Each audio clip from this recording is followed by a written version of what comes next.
evening, everybody, and welcome back to Late Night with Olga. Did you enjoy last week's show? Did you go to Good Vibrations and buy some lube and magic wands? Did you look at your pussy and tell her how much you love her? I was so inspired by my own advice last episode that I signed up for Tantric speed dating event in Watertown. But beloved audience, I need advice.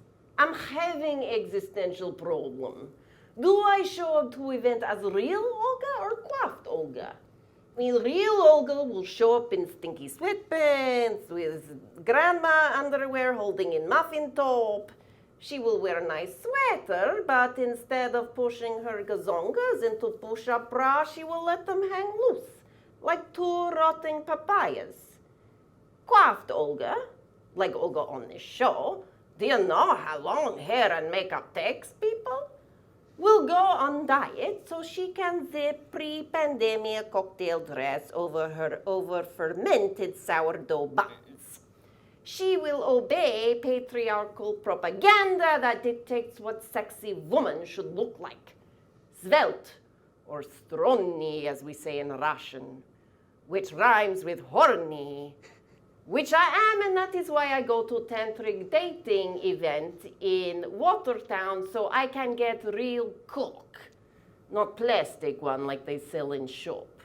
But if I go as coiffed Olga, I run risk of giving my spicy man cocktail a heart attack when he wakes up and sees my chin hairs in morning light.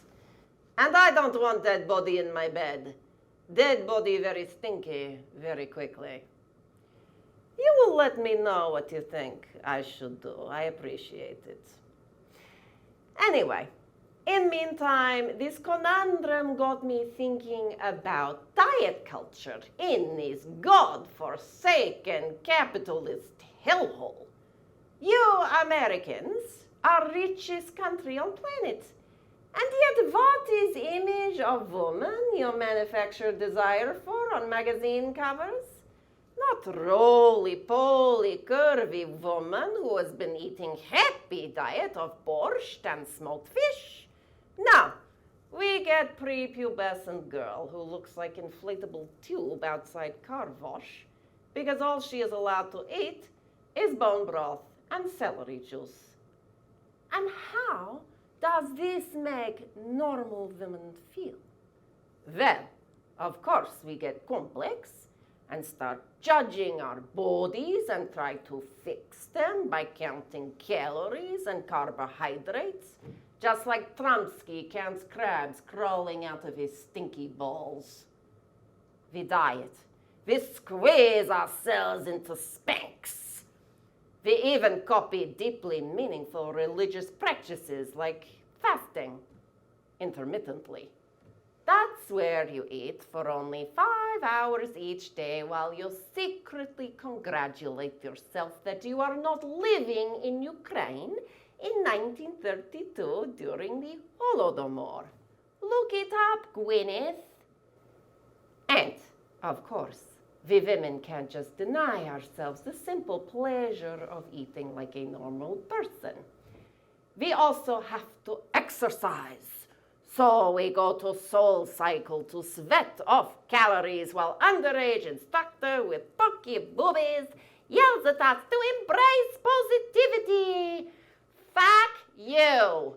How can I be positive when sweat is dripping out of my hoochie and my armpits are smelling like Limburger cheese that's been ripening between Putin's ass cheeks after a particularly long day pushing rebellious Russian oligarchs out of windows to make it look like suicide? It would be so much easier to be a man in this culture, this American culture of yours, no? Man gets to good job at company, he makes $100,000. Woman gets same job, she makes only $81,000. Man turns 60, he is silver fox. Woman turns 60, she is moldy peach. Tramsky makes comment about grabbing pussy, he becomes president. Monica Lewinsky has to deal with President Cockchowder on blue dress. She is publicly shamed in town square. But then I realized there are some men that have a raw deal in this country. I'm talking about men who dress up as, surprise, surprise, women. It all comes back to us women. That's why tonight we are going to delve into the topic of drag queens. Of course, there are two important things to keep in mind. One, there are other men in this country who also get a raw deal because they are not white or straight or cisgender. And two, there are plenty of people who do drag or dress up as women who don't identify as men. But what I'm talking about tonight is the very interesting fact that if a man puts on a dress, he is suddenly a target. We'll talk more about all of this and why you should care after the break. Hi, I'm Robin-Anne Beauregard. You may know me as the highly intelligent journalist that's been doing local street interviews in Brookline. But I wasn't always this healthy and robust. I was strung out on Ozempic and Coke. No, the diet kind. All because I wanted to make my husband Rhett pay attention to me in the bedroom again. I used to flounce in front of him in my black lace corset and shaking my tatas at him, and he just kept playing with his AK-47 in bed. So I went on the diet pills because I thought, well, maybe I'm not skinny enough. But the pills made me real jittery, so that Rhett started yelling at me that if I didn't stop shaking like a bowl of lily liver jello, he'd put me out back in the bullpen. That's why I decided to call 1-800-DRESS LIKE A MAN. I decided it'd be real fun to stop shaving my legs and stuff a fake penis and balls down my tighty whities. Let me tell you, summer squash and tangerines work really well, and strut my stuff like a man. And let me tell you, Rhett's ding-dong has never been happier to see. He doesn't even need them blue pills anymore. So, call 1-800-DRESS-LIKE-A-MAN. What are you waiting for? 1-800-DRESS-LIKE-A-MAN. Thank you, Robin-Anne. Sign me up. I cannot wait to get my all-American athlete package so I can wear tight gray sweatpants and put giant babka and pierogi down my panties to show off my, how you say in American English? Junk. But back to tonight's topic. Let's talk about drag, baby. Let's talk about you and me. Let's talk about, well, we all know what a drag queen is, don't we? I mean, who here hasn't seen RuPaul's Drag Race, or Divine in Hairspray, or Dame Edna Everage? Rest in peace, Barry Humphries. And as I know my Brookline audience is highly intelligent, you know that drag has its roots in Shakespeare, when female roles were performed by men. Of course, women were not allowed to perform. Instead, they were relegated to scrubbing sticky beer stains off tavern floors, spilled by drunken candle makers, while strategizing how to stave off arranged marriage to the local milkman and bubonic plague. And though drag has recently become more mainstream, drag balls and drag halls used to be some of the only safe spaces where queer people could come to express themselves freely. Because If they walk down a street, say like Beacon Street, in a dress, showing their true sexuality or gender identity, they could be persecuted, mobbed, attacked, or sent to prison. Personally, I thank God. Well, I don't believe in God, actually. So I thank gays instead. Thank you, gays, for drag. When I am depressed, which I often am, from remembering that my beloved crossing guard is a traitor in disguise. Oh, so kind and friendly as she helps her children cross the street, pretending to be Mother Teresa at 8 a.m., protecting our innocent kids from massholes on the way to school, but secretly cackling to herself at 9 a.m. as she becomes parking ticket lady when we are double parked outside Starbucks waiting for our chai tea latte. When I am depressed thinking about this, I go to a bar called Jacques in the South End, where they do drag. There I reclaim my faith in humanity, dazzled by the beautiful queens on stage in sparkles and feather boas, belting out Whitney Houston. And I will always love you. Bloody hell, Olga, you are not a singer. Sorry to interrupt everybody, but as Olga's dear old friend, I felt I had to intervene. Stay in your lane. Oh, who's there? I wasn't expecting anybody. Certainly my stable boy is not due till later this afternoon. Very handsome. Good morning. Hi. Come on in. Nice to meet you. I'm Jim. Oh. Running for Brookline Town Meeting. Oh, lovely to meet you, Jim. Well done. I'm Cassandra. Nice to meet you. I wondered if you had any questions about where I stand for Brookline or anything. Oh, good question. Well, I'd like to know whether you're comfortable wearing a dress. Wow, I really never thought about it. I'll tell you that I value diversity, and I think there's a place for everyone in Brookline, regardless of what they wear. Wonderful. Well, thank you so much for your answer. I'll give it some thought. Appreciate your time. I'm sure you have a busy day ahead of you, so thank you for knocking on the door. Thank you. Nice to meet you. Nice to meet you.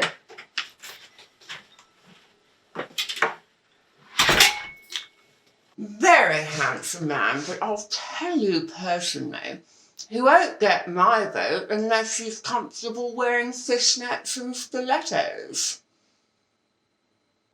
Keep that in mind.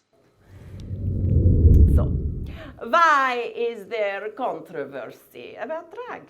I mean, not in Brookline, of course, but in more conservative states like Tennessee, where the first anti-drag bill was passed last March, setting a frightening precedent for the dozens of other similar bills across the country that are waiting in the wings. Is it because drag makes white male conservative policymakers jealous?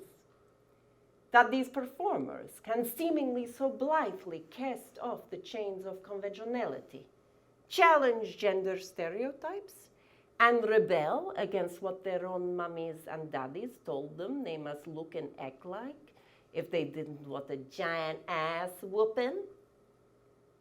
Is it because drag makes white male conservative policymakers horny? And they feel ashamed, so they ban it with threats of prison or big fines to hide the fact that their tiny, pathetic peckers are poking through their American flag boxer shorts every time they even think about a drag show. Or is it because drag triggers internalized homophobia in these white male conservative policymakers, forcing them to overcompensate for their own queerness by desecrating the desires they have secretly repressed in themselves? I mean, just look at Mike Pence, for instance. He calls his wife mother by day. But by night, you know, he's secretly locking himself in basement wearing spiky mask and leather chaps being whipped by local rent boy? Or finally, is it because white male conservative policymakers are jousting for power and cracking down on drag and broader LGBTQ and trans rights is a sure way to secure votes and distract attention from what we really need to focus on, like climate change, or the fact that the leading cause of death for children in this country is not listening to men in fishnets read Goodnight Moon, but gun violence. With that, tonight we have very special guest. Lexi Baby, exclamation point. Oh, Lexi Baby, exclamation point, is a Brookline-based drag performer who has an affinity for Lady Gaga, as we all should, and all the pop divas. She is so sweet, very sexy, and campy, as you'll soon find out. And she is proud, trans, non-binary artist who strives to uplift her community. With that, welcome Lexi Baby.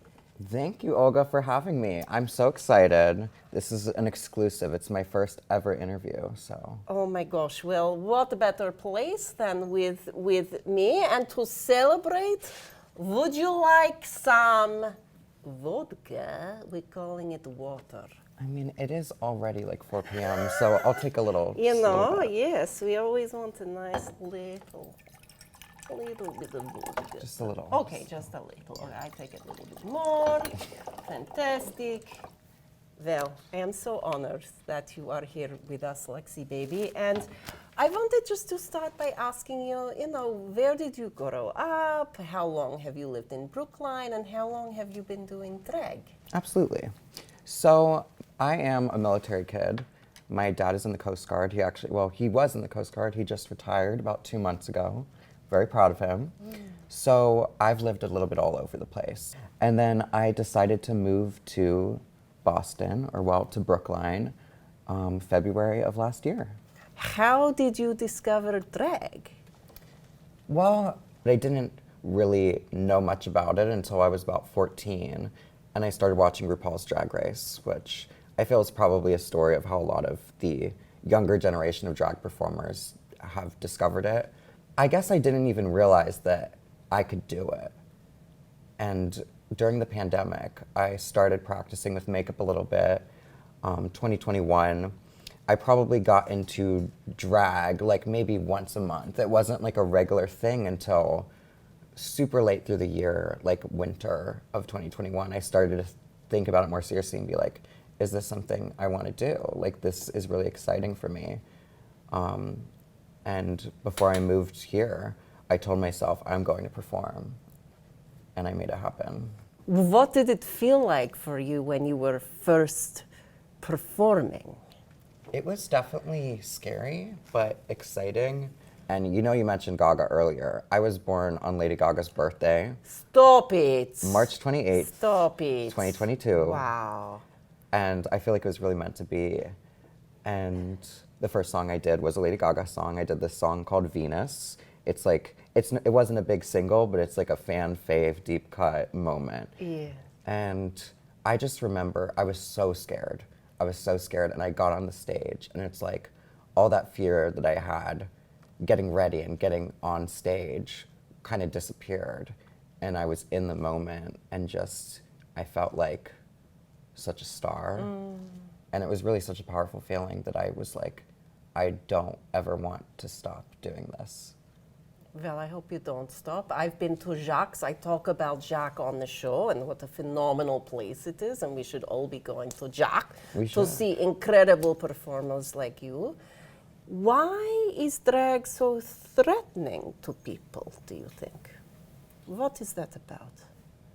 It's really scary, and it's honestly hard for me to even wrap my brain around, because I'm also confused. I'm like, why are you so afraid of us? But I think that these people that are attacking our community, they will always find something. And right now we are the target, and they're gonna do everything they can to destroy us and just move on to the next target. I don't know why we've been chosen. I don't know if it's because they feel threatened by what we mean for society. I think drag is such an expression of gender identity and sexuality, and we are built in a patriarchal society, and drag is a threat to that. So they try to come up with excuses of what drag is, but they don't know what drag is. We do not want your children, like, truly. And there's also such a difference between performing in a nightclub for adults and performing reading a book for children. And they'll try to associate those things. Like, if a director makes an R-rated movie, are they never allowed to make a PG movie? Like, I don't understand that. And I don't know why they've chosen us. I think it's because we are an easy target, and because not many people know a drag queen or a drag king or a drag thing. They don't have a frame of reference for who we are, so it's easy to attack us because they don't know us. I mean, thank you for sharing that. One thing I talk about on show is anti-trans laws happening, anti-drag laws happening across the South in particular. Like, what is at stake, do you think, for us as a society if these laws go into effect? I think that if we let it continue how it is without protest, it's only going to get worse. And we're already seeing that happen, not just with drag laws, but with anti-trans laws. They started out saying, oh, well, we want to deny gender-affirming care to children, to minors under 18. But now, some states have tried to pass bills that is not only banning it for children, but banning it for adults too. And it's just only going to escalate. They don't care about the children. They care about queerness. They don't want us to exist. They want us to be gone. And, you know, no matter what, I think it could get worse for us, but at the same time, I think no matter what happens, we're going to persevere, and we always have. This is not the first time the trans community or the queer community or the drag community has been under attack. I mean, it certainly feels like the first time I've experienced it as a 22-year-old, but looking at my elders in the community, I know they've been through so much worse and they've gotten through it, and we are, but it's scary, and it's being used as like a political, it's being used as like this method to get votes and to fearmonger and get people angry and upset about something without even understanding what they're upset about. So we just need those that are allies to be loud and to continue to support us. Yes, thank you for mentioning allies, because that is so important, especially for Brookline community. We are predominantly white, you know, have wealth, we are privileged, and we need to stand in solidarity with all kinds of people who it will make a difference for. So, Lexi Baby, would you mind talking a little bit about what it means to stand in solidarity with drag community, what people can do to be in solidarity in a real way? Yeah, absolutely. Make your voice heard with your votes, but more than that, support drag. Go out to drag shows, and not just me, not just a white drag queen. Like, yes, I am trans, I am part of that marginalized group, but support drag artists of color, support drag kings, drag things, alternative performers. There are so many different types of drag. So just educating yourself on what drag is, going out and supporting shows, supporting us financially, whether it's from buying tickets to our shows or tipping us when you see us. If you aren't able to go out to a show, send us love through the internet. Like our posts, share what we're saying, share what people are saying about what we're going through right now. I mean, watching this and sharing this and supporting this interview itself is an act of allyship, but it cannot end there. This is just the beginning for supporting us. And I think there's a lot that can be done. Yes, thank you for laying that out. I was also thinking we could sponsor drag story time. I don't know if that is meaningful as well, but just to be doing local things in community to raise Absolutely. visibility of drag. That brings up a point I wanted to say, not just in governments, but go to your school board. Go to your local restaurants and coffee shops and tell them we want drag, we want to see more drag. Because the more visibility we have, the more people can understand what drag is and what it's about and all the different types of drag. I mean, I've got to do, I think, like 2 or 3 family-friendly shows, and it really is so exciting to be able to see children be so inspired and excited, because it's like, it's really no different than going to Disney World and seeing Disney princesses and taking pictures with them. The only difference is we are just like lip syncing to a song and dancing, and it's a lot of fun. And I think people have such a misunderstanding, and they think that the performance I'm gonna do in the club that can be quite scandalous is the same performance I would do for an audience of children, which is not the case. It's not. And anyone will tell you that. So yeah, just have more drag. You know, I'm trying to start a little brunch at the restaurant I work at. Oh yes, can I say the name of restaurant? Yeah, you can. Hamilton's. Now we'll put more pressure. How brilliant, yes, Hamilton's. If someone start a petition, forget the rats in Brookline, like that's so boring. Start the petition. Exactly. Now we'll put more pressure on it because we've been talking about it for months. Hamilton's, come on. What nights do you perform? Do we have to look you up, or is it regular night? I perform a lot at Jocks, but I also perform, I'd probably say I perform even more at Legacy. Legacy Nightclub. It is on Warrington Street. It's like right across from where the Blue Man Group performs. Every Thursday, they do drag shows, every single Thursday. You can follow me at Lexi Baby Queen, LexiBabyQueen. I am on Facebook, for those of you that are not on the Instagram and the TikTok, but I am on the Instagram and the TikTok as well. Well, I am so grateful. I mean, how fabulous is Lexi Baby, exclamation points. I'm wondering, Lexi Baby, if to end this we could like transition and do a little dance, or I don't know.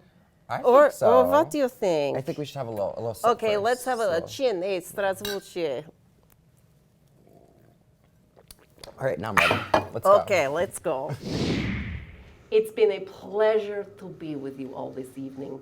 Not as much pleasure as shoving a giant cucumber and 2 kiwis into my panties, but a pleasure nonetheless. I hope you enjoyed tonight's show and will find a way to show support for the drag community. Even though drag or queer rights are not under threat in our beloved Brookline, it's still important not to take for granted the hard-won rights the queer community has fought for and won. So, go ahead. After tonight's show, go to your bathroom mirror and look at yourself. Really look. Ignore the pimple on the end of your nose and ask yourselves, why do I care about drag queens? And once you've figured out your answer, go show your support. With that, I bid you good night, dobroj noci, and don't forget to find your why.